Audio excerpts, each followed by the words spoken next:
Ito ang Presidential Broadcast Service. Radyo Pilipinas. Radyo Publiko ng Bagong Pilipinas para sa Bagong Pilipino. Naghahatid ng mahahalagang balita at impormasyon na guugnay ng pamahalaan sa sambayanan. Tulay sa himpapawid ng serbisyo publiko. Radyo Pilipinas. Radyo Publiko. Ang boses ng Pangulo sa Iloilo. Radyo Pilipinas. 585 AM. Oras sa Radyo Pilipinas, alas 8:33 sa aga.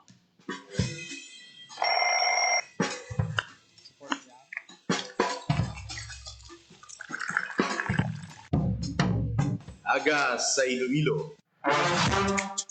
Masako. Magahod. Mapagsik. Panibagong adlaw pagkatapos ng paghuway sang gabi antes. Bagong nga paglaom. Isa naman kapag himakas sa matahong nga palaabuton. Iloilo Morning, ang programa nga kaupod ninyo sa pamahaw kunaga. Magadulong sa labing ulihi nga balita. Mga istorya halin sa Iloilo, kag iba niya bahin sang rehiyon.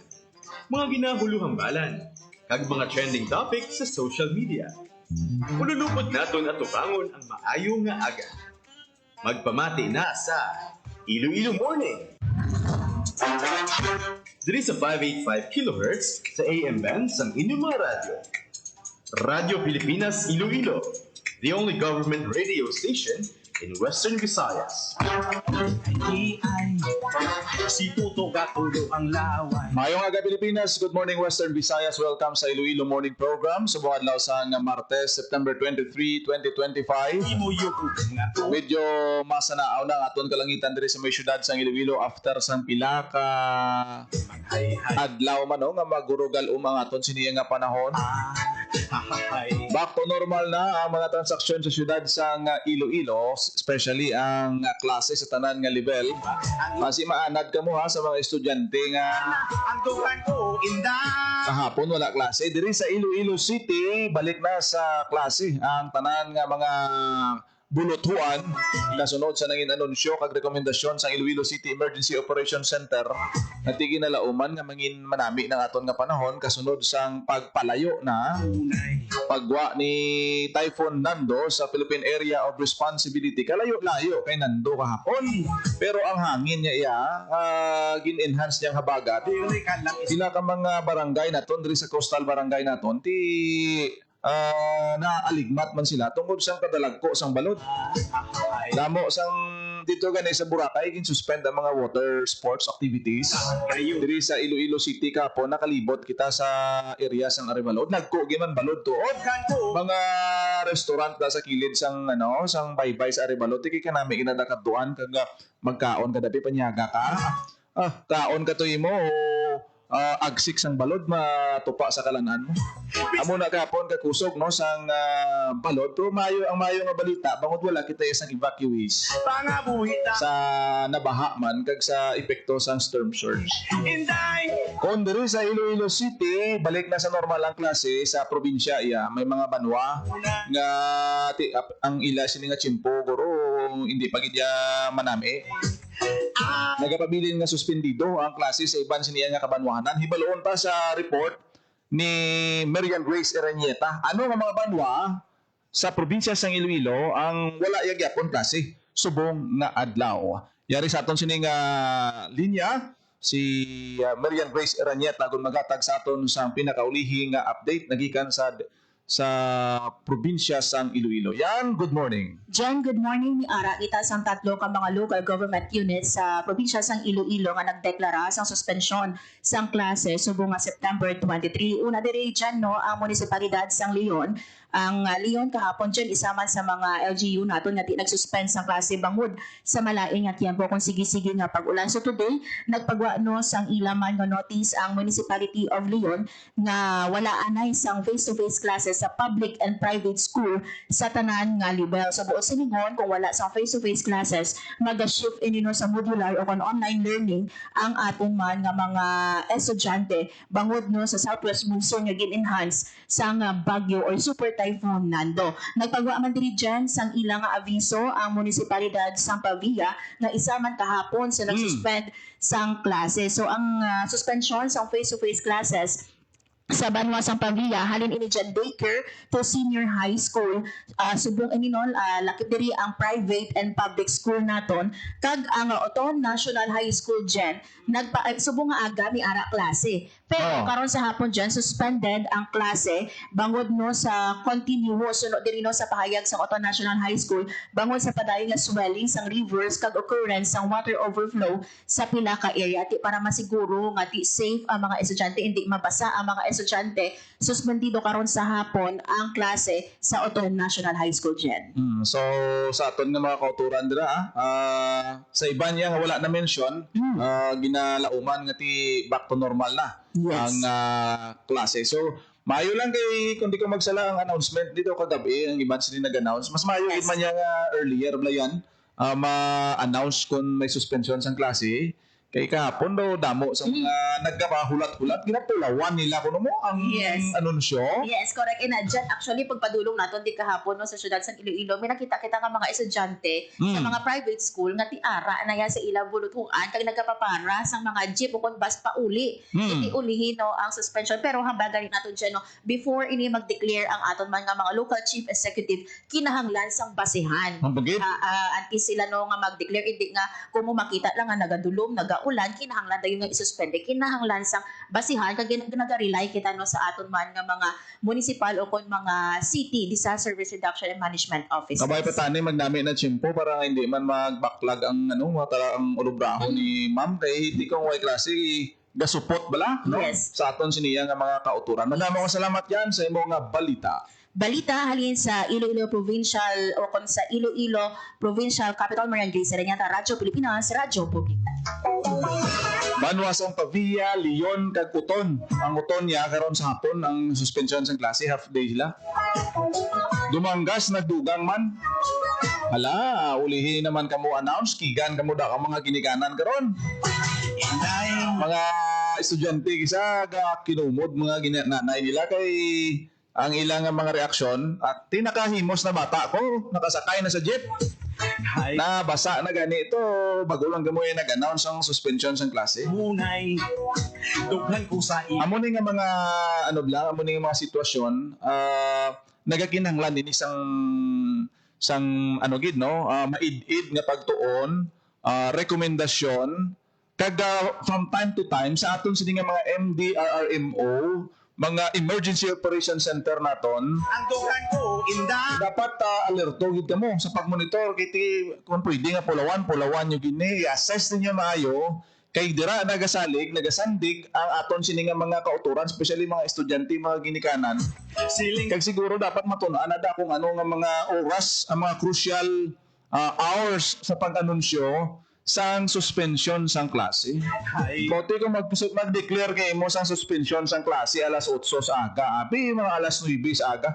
Ano na lang to kay ang mga estudyante ang bugtaw nila sina ang pagpadulong sa eskwelahan ara sa 6 AM to 7 AM.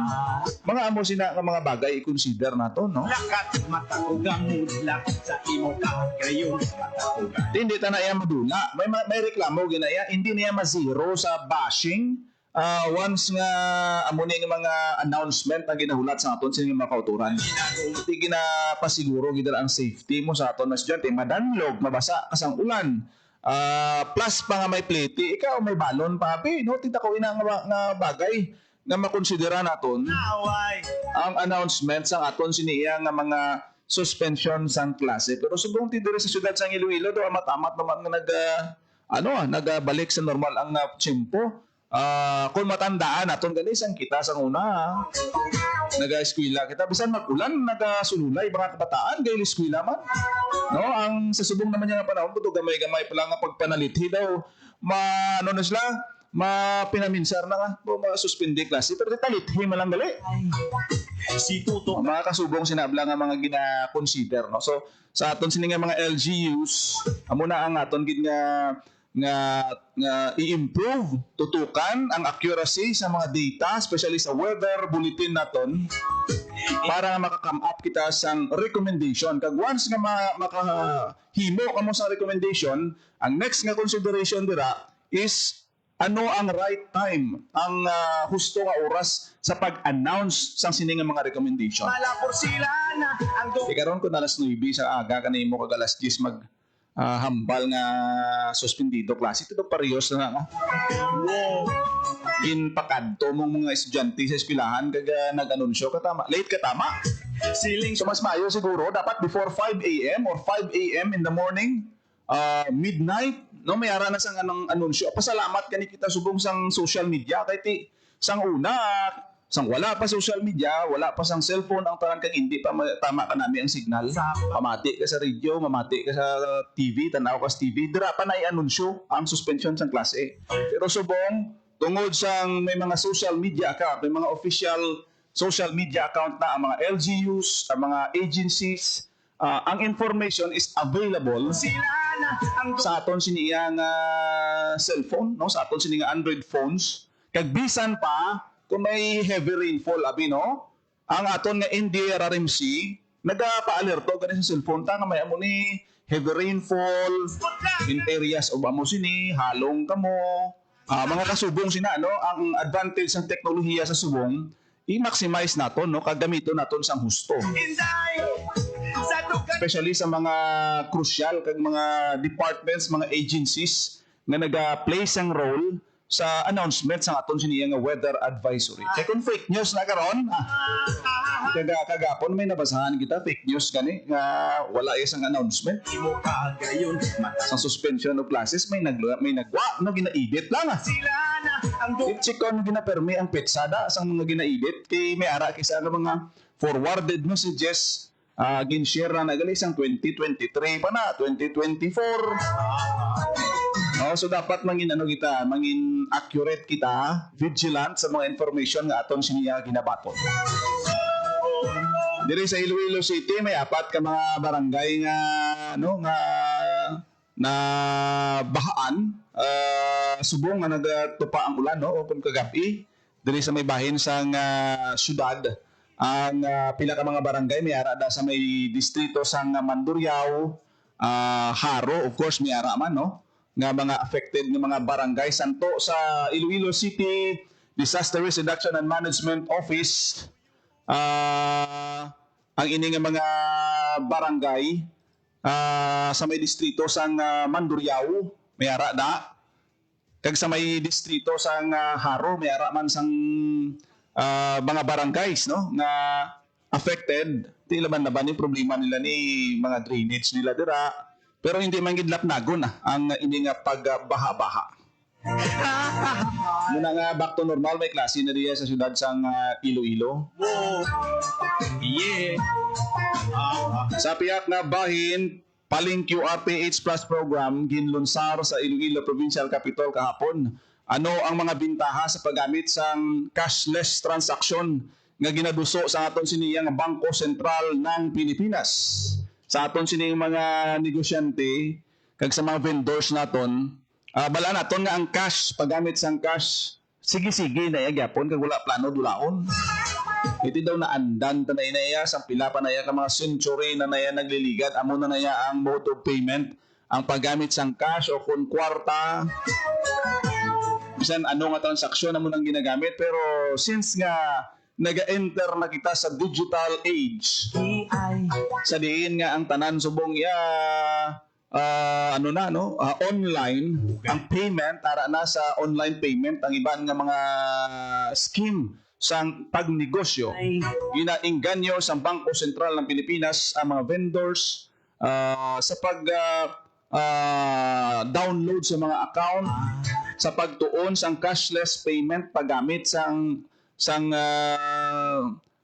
electronic payment.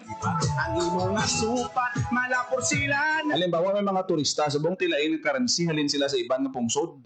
Sila ita marana na magpuro pakambyo pa sa ilang nga mga kwarta no, sa Philippine currency. Ang ara sa ila, digital na ara na sa ila sini nga mga cellphone, ang ila sini nga mga account, dira sila gabayad, dira sila gaplete, ga-order sa pagkaon, amo na nagamit nila. Sa aton nga mga negosyante, ang ini nga opportunity tama kadako. Tiyo galing kung magkambyuhan ay nagkaroon kang naanad ka sa pangambyo kwarta pero ang imo customer digital payment ang gina-prefer. Halimbawa may orderon sa imo nga kinarton nga items no ti mabayad sa cashless payment wala kaya hindi ka capable nga bayadan ang ginabaligya mo. Si mano-mano, ma-withdraw pa siya sa bangko, mapila pa to siya sa ATM, makakasubong sina nga mga sitwasyon. That's why nga ginaduso sang BSP ang ining pag-adapt sang Paling QRPH Plus program nga sa diin ang provincial government isa sa mga una nga LGU matawhay nga nagalunsar sini kag plano nga maghanas sa aton sini nga mga vendors. Ipabati naton lang aton sini nangin interview kay BSP Deputy Governor Bernadette Romulo Puyat sa nangin launching sa PHQR o kung sang Paling QRPH Plus program sang BSP Department of Interior and Local Government kag sang provincial government. Si Deputy Governor sang BSP Bernadette Romulo Puyat. Ang pinakausap ko si Vice Governor, ini-encourage kasi syempre yung mga iba gusto ng cash pero merong option na cashless. Lalo na kunyari may mga bisita kayo galing Maynila, gusto nila cashless. So may option. Ang maganda kasi sa cashless, hindi mo na kailangan manukle. Hindi na kailangan ang dami-daming cash ang dala. Hindi ka na mag-aalala na magkakaroon ng peking pera. Tapos ang maganda, for example, nandun na sa account mo, hindi mo na kailangan pumunta sa bangko para i-deposit kasi nandun na. Ma'am, sa region po sa Western Visayas, mga karami na po yung may mga gamit? Ngayon, dito sa Western Visayas, kung na talaga ang Iloilo, kaya nagpapasalamat kami. So we're going to be going to the different provincial governments to encourage them to do cashless. So how many percent, ma'am, ng dito? I admit, mas marami talaga sa Metro Manila ang nagka-cashless. So dito, magsisimula tayo. So hopefully, more people will use cashless. Tapos sinasabi nga ni Vice Governor, gusto nga niya imbitahin din kami sa pag may mga meeting sa mga barangay. Tapos tutulungan natin magkaroon ng mga account yung mga tao.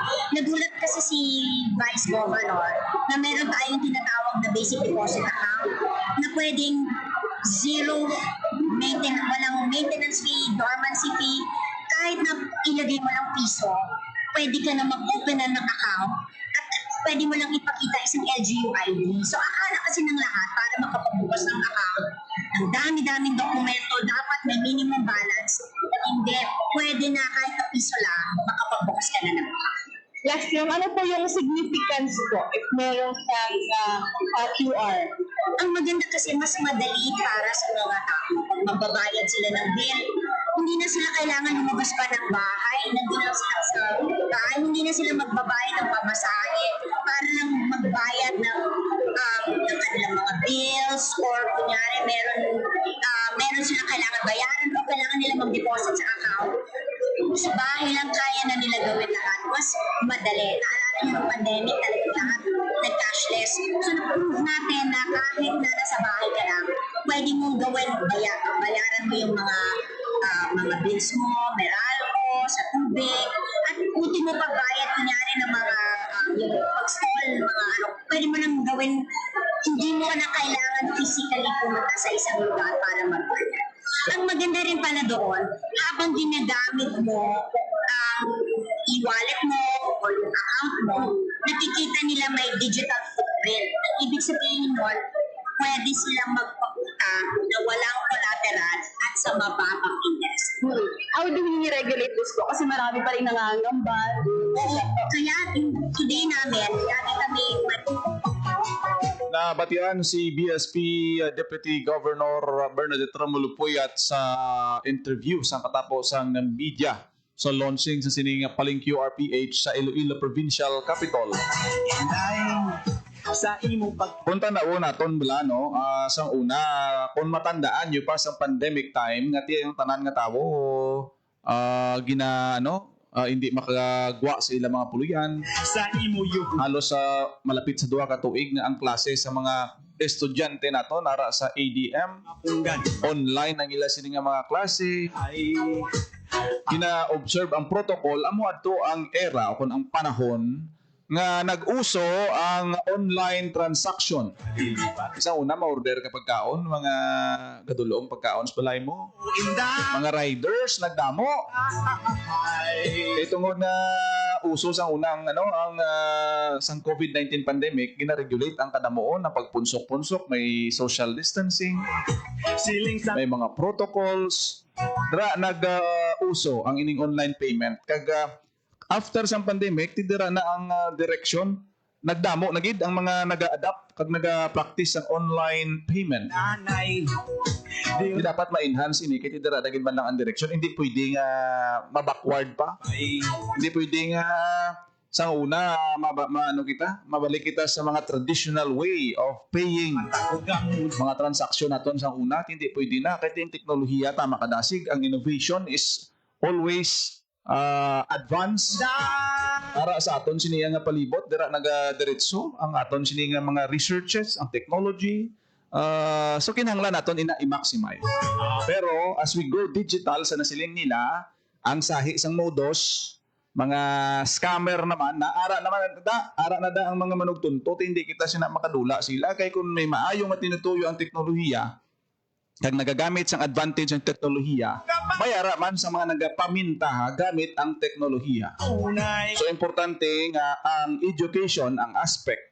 sang education, paggamit sang sistema, gradual, ma-adapt ina sa aton sini nga mga kautoran. Hindi na padali-dali kasi nga sige okay na. Capable na ko sa online transaction. O kung sendan ka nagkaroon sang information kag mga link i-click mo man no kay may mga nag-offer da sang mga pautang nga wala collateral i-click mo lang ang money ihatag mong imo nga mga OTP o kung one time pin at tapos gid muna nga before you click think gid study dapat tun-an muna ang hambal sang BSP di nyo pagdali pero ari kami diri nga mabulig sa inyo. Oras sa Radyo Pilipinas alas 8:56 sa aga. Wala kita sang tiyempo diri sa aton sini nga pagpakalagad sa programa Iloilo Morning. Ang iban pa nga mga balita bantayan na lang sa aton sini iban pa nga mga programa diri sa Radyo Pilipinas Iloilo. Especially sa aton sini nga pagmonitor sa aton nga tiyempo kay tida mo mga announcement na isa. Especially sa announcement sang suspension sang klase. Kung naging lamang inyo alagad ang inyong tagbalita kada aga, Janelle Baclay, Mayong Aga Pilipinas, God bless Iloilo. Papawid ng serbisyo publiko ang Presidential Broadcast Service, Radyo Pilipinas, Radyo Publiko. radyo Pilipinas radyo publiko Kinilala ng pang-international at prestigyosong Asia Pacific Broadcasting Plus Awards 2025 para sa kategorya ng Government Streaming. Ito ay dahil sa epektibo nitong pagsasanib ng mga tradisyonal na media tulad ng telebisyon, radyo at print para masabayan ang mabilis na pag-inog ng mundo ng digital at social media tungo sa mas epektibong paghahatid ng mahahalaga at napapanahong mga impormasyon sa mamamayang Pilipino. Kinilala rin ang Radyo Pilipinas dahil sa patuloy na pag-akyat ng rating. Ngayon ay matatag sa pang-4 na pwesto sa Mega Manila ayon sa pinakahuling Nielsen Radio Audience Measurement Survey. At sa social media, nakamit ang mahigit 2,000% pagtaas ng bilang ng mga sumusubaybay sa Radyo Pilipinas page sa unang bahagi ng 2025. Patunay ito na ang inyong Radyo Pilipinas Radyo Publiko ay tunay na kaagapay ng inyong pamahalaan sa paghahatid ng serbisyo sa mga mamamayang Pilipino. Mula sa aming lahat, sa ngalan ng inyong pamunuan at mga kawani ng Presidential Broadcast Service, kasama ang inyong mga himpilan ng Radyo Pilipinas sa buong kapuluan. Maraming salamat po sa inyong lahat, sa inyong pagtangkilik at pagkilala. radyo Pilipinas radyo publiko time to celebrate kulturang Pinoy. Tradisyon